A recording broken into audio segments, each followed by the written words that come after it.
Boa noite. A minha proposta hoje aqui é discutir o objeto de estudo da geografia, o espaço geográfico.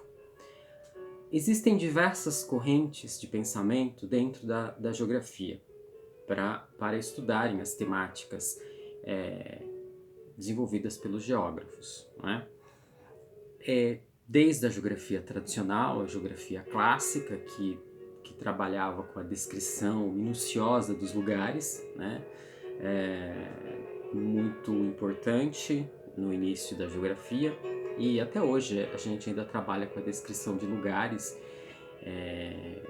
os desenhos, né, que eram realizados das paisagens, por exemplo.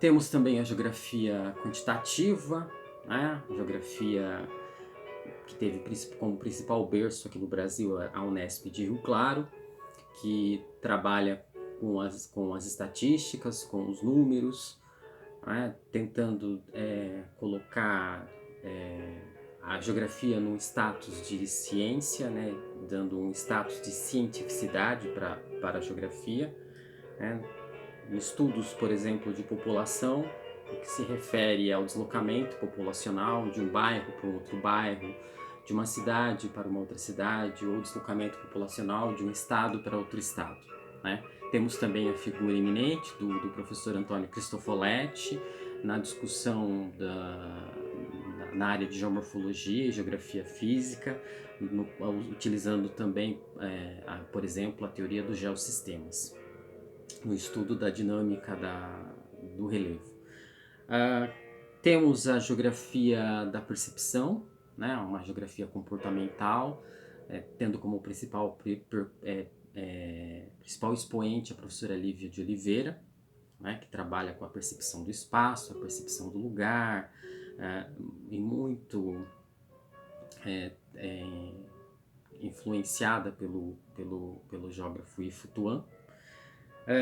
Temos também a geografia cultural, né, que trabalha com a questão da cultura, tendo como enfoque a cultura, um olhar muito mais, que valoriza muito mais a cultura, por exemplo, os sabores dos vinhos em determinadas regiões da Europa, onde as áreas mais propícias para se plantarem uva, por exemplo, e estabelecer a produção de vinhos, né?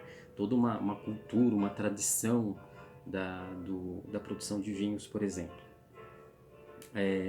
Aí dentro da geografia cultural nós temos o Paul Claval, o Sauer, o grupo de estudos da Universidade Federal do Rio de Janeiro, né, liderados pelo Roberto Lobato Correia e a professora Zeni Rosendahl, inclusive estudiosa das questões de geografia da religião.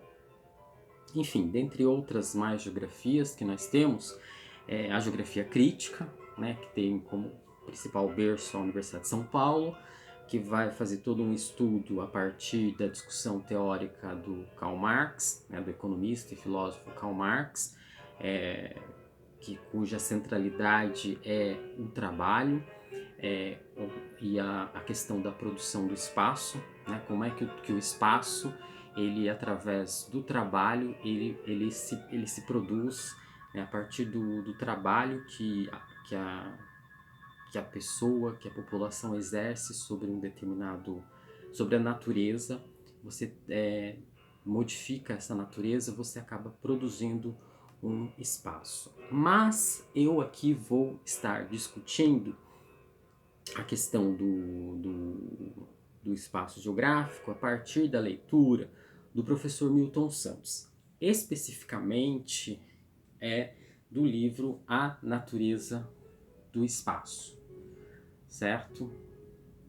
A terceira edição, né, de 1999, Milton Santos, A Natureza do Espaço, Técnica e Tempo, Razão e Emoção, da editora UCTEC, tá?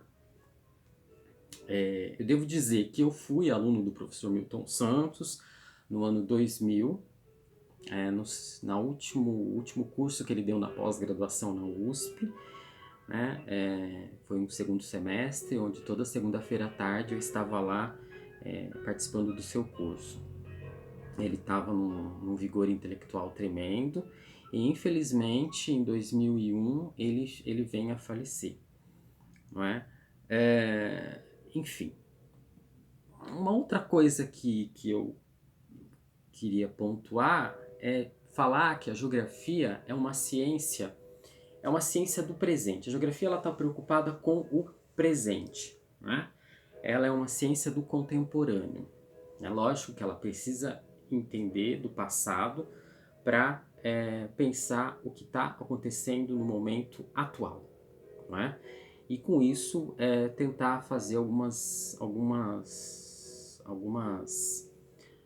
lançar algumas ideias para o futuro. Bom, devo dizer também que a geografia é muito mais, não é a geografia que eu, particularmente, Ricardo, desenvolvo, não é uma geografia no sentido da memorização exagerada.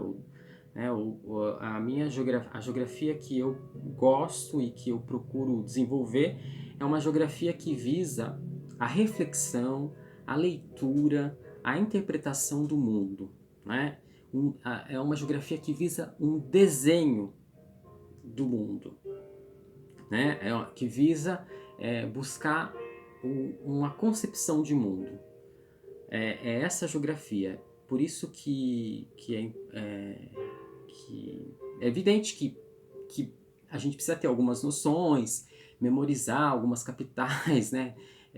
Do continente europeu, enfim, memorizar alguns principais, ter uma noção de África, ter uma noção de Ásia, ter enfim, uma noção de América, né? De América Latina, de Brasil, mas o mais importante, quer dizer, o principal de tudo é a gente, lógico, ter um mapa mental, mas também desenvolver essa leitura de mundo. E quanto mais bagagem, mais experiência, mais escuta, mais estudo, mais refinado fica essa nossa leitura de mundo. Então é essa geografia que eu trabalho. Bom, então nós podemos dizer de início que a geografia, ela, no primeiro momento, ela desenvolveu uma descrição da Terra, né? E os seus habitantes, uma descrição da Terra, dos seus habitantes e as relações desses habitantes entre si e as obras que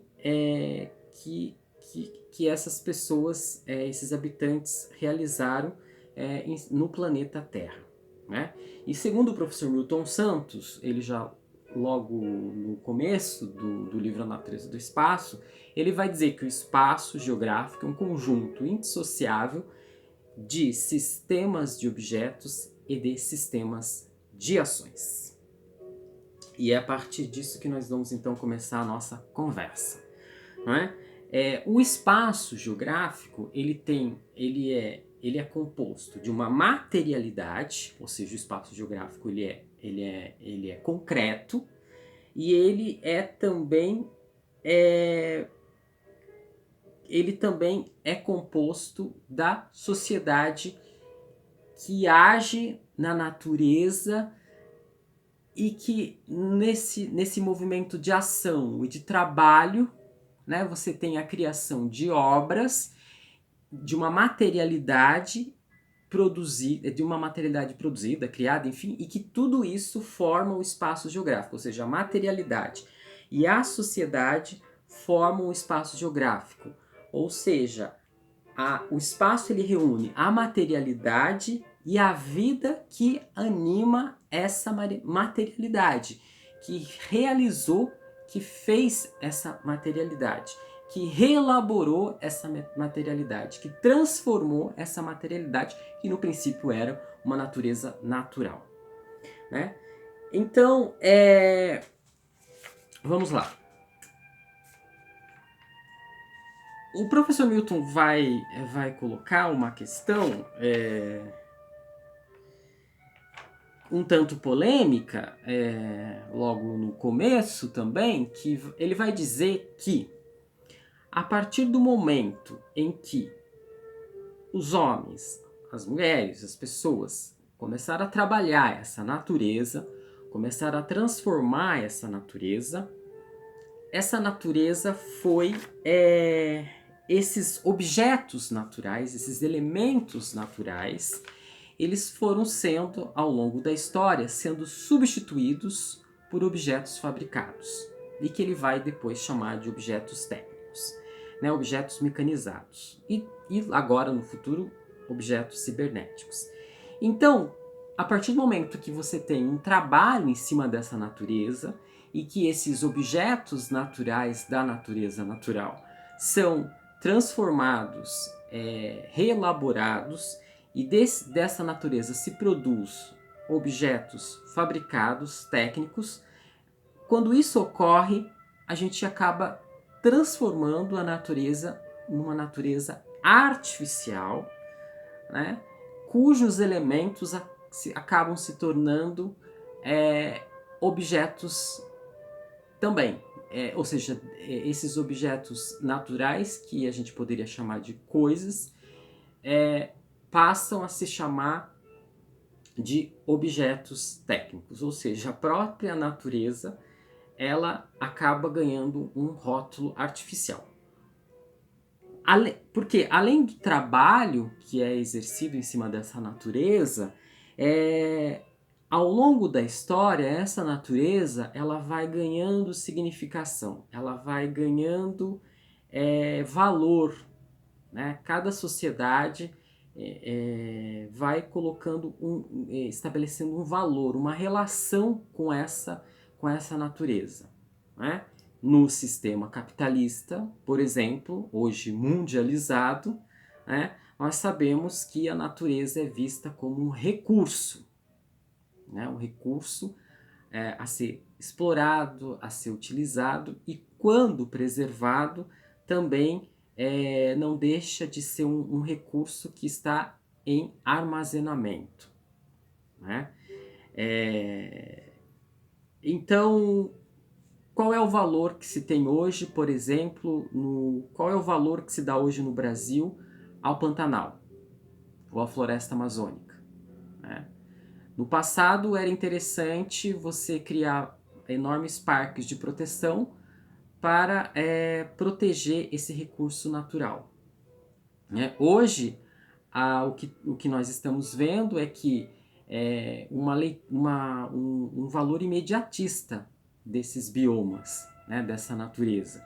Ou seja, querem desmatar, né, queimar esses biomas, tanto o Pantanal quanto a floresta amazônica, para expandir ou expandir e ratificar, validar a propriedade privada, no sentido de arrancar essa madeira, esse recurso que, na visão dos atuais líderes, está sendo um empecilho para o crescimento econômico. E ali você tem o que? A expansão das fazendas e a criação de gado, enfim, a utilização desse território para a criação de gado ou para a plantação de soja. Então você vê uma leitura muito rasa, muito superficial, para atender mais rapidamente ao lucro dos capitalistas, não é? Então esse hoje é o olhar que se tem em cima dessa natureza que acaba se tornando artificial diante dessa atitude das pessoas perante a natureza. Bom, quais são os objetos técnicos também que fazem parte que o professor Milton Santos, que compõem o espaço geográfico, né?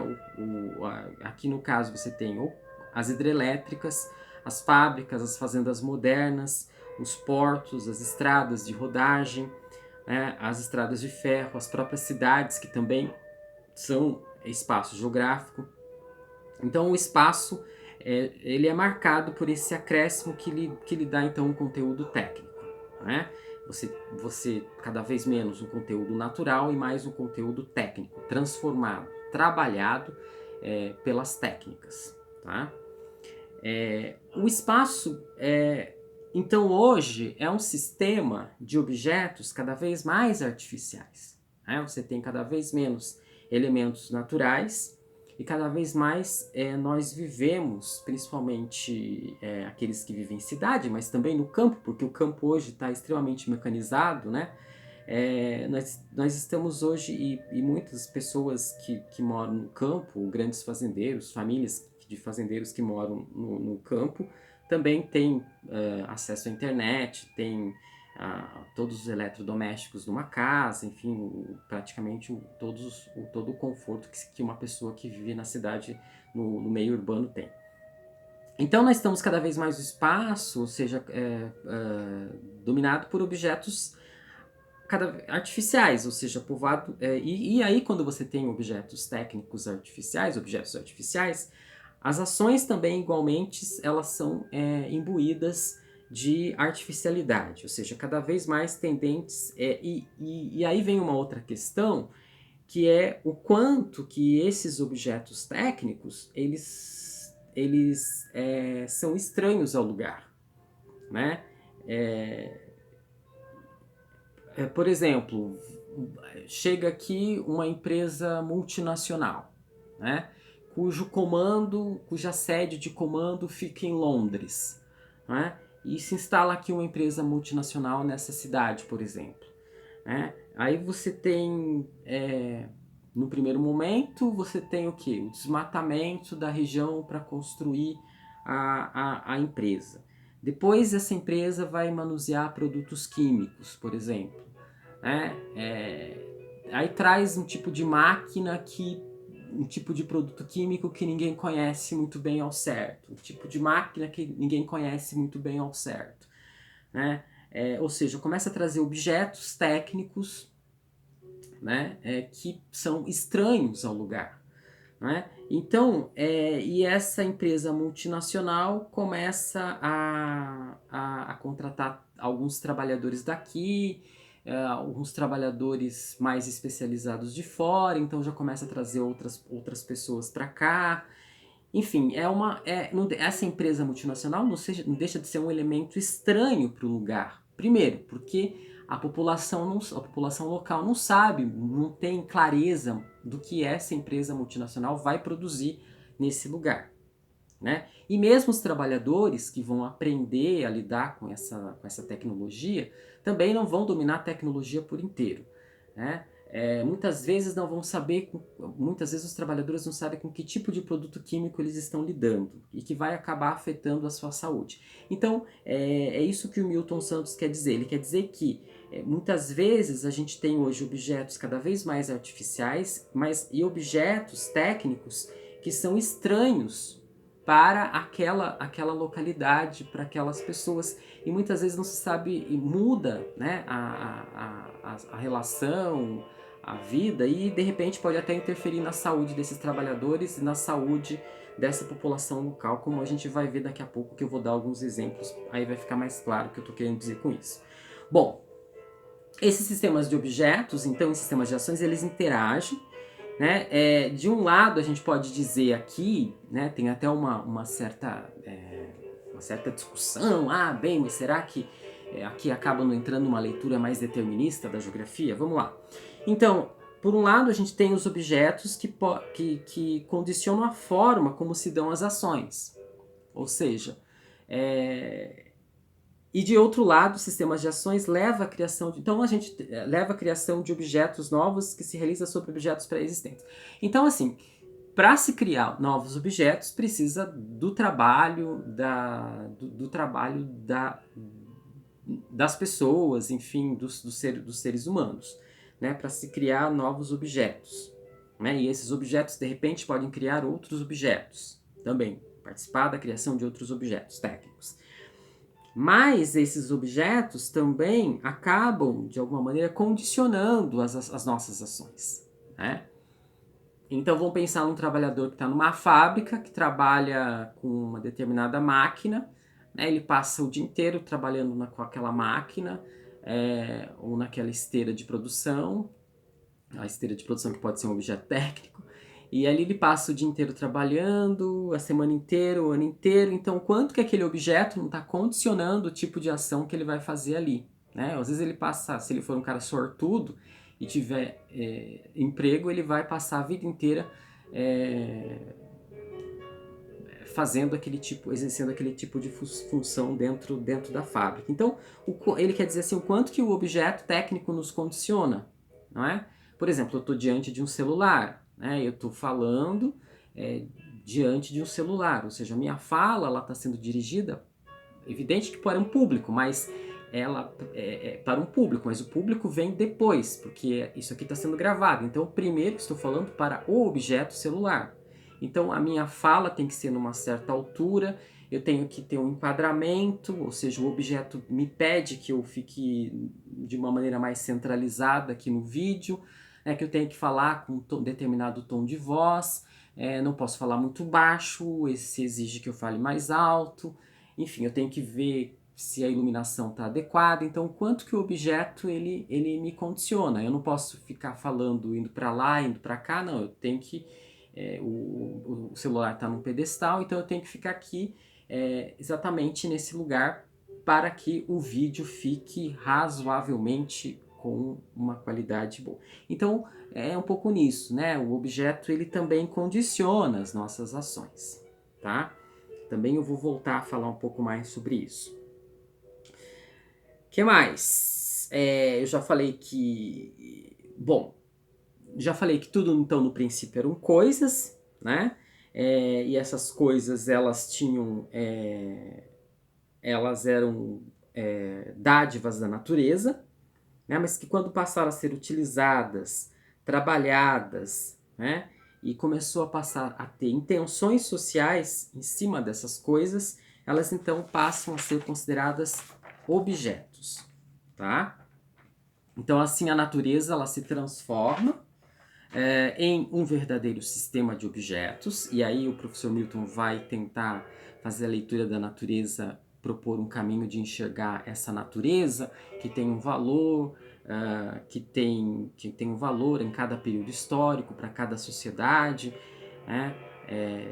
Vai fazer uma leitura aí dessa natureza enquanto sistema de objetos, né? Falando inclusive da desnaturalização dessa natureza, né? Porque ela ganha um valor turístico, né? Um valor ambiental, um valor para ser explorada, para se tirar os minérios de ferro, enfim, para se tirar a madeira, enfim, ela é vista como um recurso a ser explorado, a ser usado insaciavelmente, principalmente agora no período atual, né?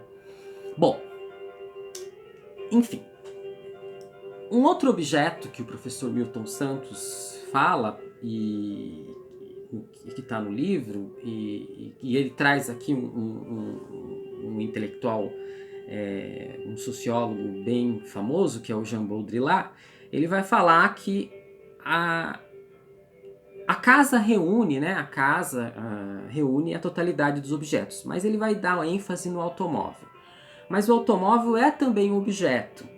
E ele vai dizer que o automóvel ele é um dos mais importantes signos do nosso tempo, né? E seu papel na produção do imaginário tem repercussão sobre a vida da pessoa. Ele redefine a sociedade e o espaço, né? A gente tem hoje a cidade do automóvel, né? Hoje a cidade ela serve ao setor imobiliário também, né? Mas ela serve principalmente o automóvel. Ela é toda desenhada hoje em função do automóvel, né? Então as cidades não seriam hoje o que elas são se o automóvel não existisse, né? O que eram as cidades antes do automóvel, o que eram as cidades antes dos automóveis e o que é a cidade depois dos automóveis, né? Inclusive o automóvel dando possibilidade de maior alargamento, expansão da cidade, de locomoção, né, de um bairro para o outro. As pessoas consideram o automóvel então como indispensável hoje. Ilusão ou certeza, o automóvel fortalece no seu possuidor a ideia de liberdade de movimento. Será? Será que com o automóvel a gente ganhou liberdade de movimento? Quem tem liberdade de movimento? O automóvel, primeiro que o automóvel precisa ter aí que tá. Por que é um sistemas de objetos? Porque o automóvel, aqui não se trata de analisar o objeto sozinho, mas o objeto dentro de um sistema de objetos, porque o automóvel precisa da rodovia, né? A rodovia é feita de asfalto, né? O automóvel precisa de combustível, então que precisa do posto de gasolina. Então, por isso que é um sistema de objetos, tá? Então, assim, o automóvel fortalece no seu possuidor uma ideia de liberdade de movimento. Tá, mas, bom, para eu ir daqui até Sorocaba, eu tenho que passar por 2 pedágios. E se depois eu quero voltar, eu tenho que passar por mais 2 pedágios, ou seja, ida e volta são 4 pedágios. Né? Então, quem é que tem possibilidade de liberdade de movimento? Dando-lhe o sentimento de ganhar tempo. Será que com o automóvel nós começamos a ganhar mais tempo? Mais tempo para quê? Né? Eu vejo as pessoas correndo com os automóveis, querendo ultrapassar umas às outras, seja dentro da cidade, nas avenidas, seja nas estradas. Mas as pessoas estão correndo para quê?